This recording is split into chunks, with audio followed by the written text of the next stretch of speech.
ಕೇಳಿಸ್ಕೊಳ್ತೀರಾ? ಹೇಳಿ ಸರ್. ಬಹಳ ದುರಾಡಳಿತ ಅಂತ ಹೇಳಿದ್ರಿ ಮೋದಿ ಅವರು. ಹೌದು ಸರ್. ಇಡೀ ಪ್ರಪಂಚ ಅವರನ್ನ ನಾಯಕ ಅಂತ ಒಪ್ಕೊಳ್ತಾರೆ. ಯಾವ ವಿಚಾರದಲ್ಲಿ? ಅಂದಮೇಲೆ ಇರಿ 10 ವರ್ಷ ಹಗ್ಗು ಪಾಲಿಸಿಗ 2004ರಿಂದ 14 ನಿಮ್ಮದೇ ಸರ್ಕಾರ, 14ರಿಂದ ಈಗ 24 ನಮ್ಮ ಸರ್ಕಾರ, 10 ವರ್ಷ. ಈಗ ಒಂದು ಇದಕ್ಕೆ ಬರೋಣ. ಬನ್ನಿ. ಏಷ್ಯಾಡ್ ಗೇಮ್ಸ್ ಅಲ್ಲಿ ನಿಮ್ಮ ಕರಪ್ಷನ್ ಎಷ್ಟು? ಕಾಲ್ಗೇಟ್ ಅಲ್ಲಿ ನಿಮ್ ಕರಪ್ಷನ್ ಎಷ್ಟು? ವೆರಿ ಗುಡ್ ಹೇಳಿ. ಇದು ಹಾರ್ಮ್ಸ್ ಡೀಲ್ ಅಲ್ಲಿ ನಿಮ್ಮದು ಎಷ್ಟು? 2G ಸ್ಕ್ಯಾಮ್ ಅಲ್ಲಿ ಎಷ್ಟು?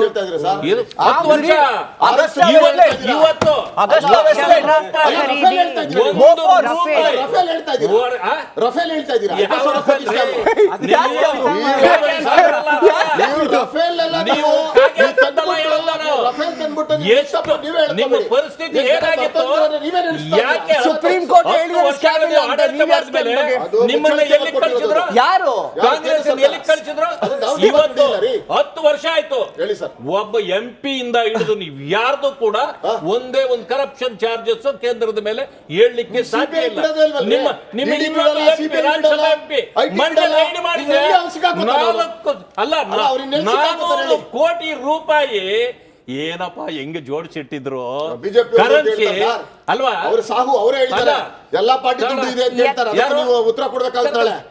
ಎಲ್ಲಾ ಪಾರ್ಟಿ ದುಡ್ಡಿದೆ ಅಂತ ಹೇಳಿದ್ದಾರೆ. ಸಿಕ್ಕದಲ್ಲ ಸರ್. ಒಂದ್ ಸೆಕೆಂಡ್ ಬಿಡಿ. ಬೆಂಗಳೂರಲ್ಲಿ ಕೋಪರೇಟಿವ್ ಬ್ಯಾಂಕ್ ಗಳೆಲ್ಲ ಮೋಸ ಆಗಿದಾವಲ್ಲ, ಇವತ್ತೇನಾದ್ರೂ ಹಿಡಿದ್ರೆ ಒಬ್ಬ ಅಪ್ರಬುದ್ಧ MP ಇದ್ದಾನೆ ಬೆಂಗಳೂರಲ್ಲಿ ಒಬ್ಬ, ಅವರು ಮತ್ತೆ ಅವ್ರ ಚಿಕ್ಕಪ್ಪ ಈಗ ಅವ್ರ ಮನೆ ರೈಡ್ ಮಾಡಿ ಗುರು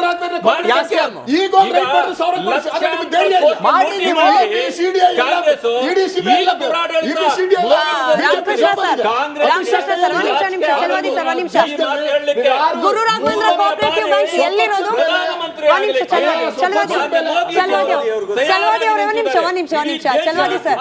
ಚಲವಾದಿ ಸರ್ ಒಂದ್ ನಿಮಿಷ. ರಾಮಕೃಷ್ಣ ಅವರೇ ಚಲವಾದಿ ಸರ್ ಒಂದ್ ನಿಮಿಷ. ನೀವು ಹೇಳಿದಾಗ ಅದಕ್ಕೆ ಅರ್ಥ ಇರಬೇಕು. ಅದನ್ನ ಕೇಳೋಣ ಇರಿ. ರಾಮಕೃಷ್ಣ ಅವರೇ ನಿಮಗೆ ಸಾಧ್ಯ ಇಲ್ಲ. ಆಯ್ತು ರಾಮಕೃಷ್ಣ ಅವರೇ ಇಲ್ಲಿ ಕೇಳಿಸ್ಕೊಳ್ಳಿ. ಏನಂದ್ರೆ ಗುರು ರಾಘವೇಂದ್ರ ಕೋಆಪರೇಟಿವ್ ಬ್ಯಾಂಕ್ ಎಲ್ಲಿರೋದು ಸರ್? ಅದು ಬೆಂಗಳೂರಲ್ಲೇ ಇರೋದು. ಯಾರ ಸರ್ಕಾರ ಸರ್ ಇಲ್ಲಿರೋದು? ಸರ್ಕಾರ. ಅದಕ್ಕೆ ನಾವು ಸಿಬಿಐ ಕೊಟ್ಟಿರೋದು. ಮಾಡಿಸಿ ಸರ್ ತನಿಖೆ.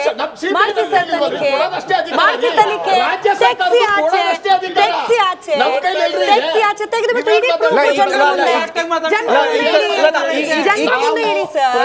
ನಾವು ಚುನಾವಣೆ ಹತ್ರದಲ್ಲಿರ್ಬೇಕಾದ್ರೆ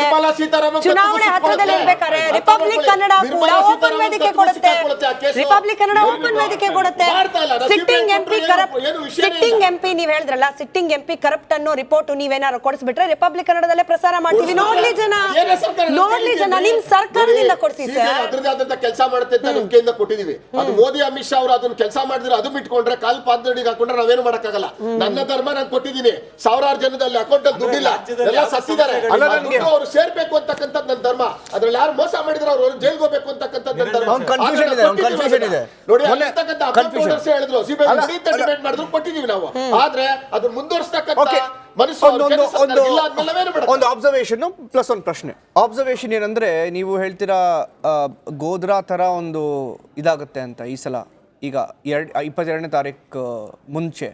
ಆಮೇಲೆ ನೀವು ಹೇಳ್ತೀರಾ 1,000 ಕೋಟಿ ರೂಪಾಯಿ ಇವಾಗಲೇ ಹೋಗ್ರಿ ಅವ್ರ ಮನೇಲಿ ಸಿಗುತ್ತೆ ಅಂತ. ಅವ್ರ ಮನೆ ಇರೋದು ಬೆಂಗಳೂರಲ್ಲಿ. ಮಾಡಿಸ್ರಿ ರೇಡು ನೀವೇ, ಕಳಿಸ್ರಿ. ಅದು ಅಬ್ಸರ್ವೇಷನ್. ಮತ್ತೆ ನಿಮ್ ಕೈಲಿ ಅಧಿಕಾರ ಇದೆ, ಕಾಸಿದೆ ನಿಮ್ಗೆ, ನಿಮ್ಮ ಹತ್ರ ಇನ್ಫಾರ್ಮೇಶನ್ ಇದೆ, ಮಾಡಿಸಿ.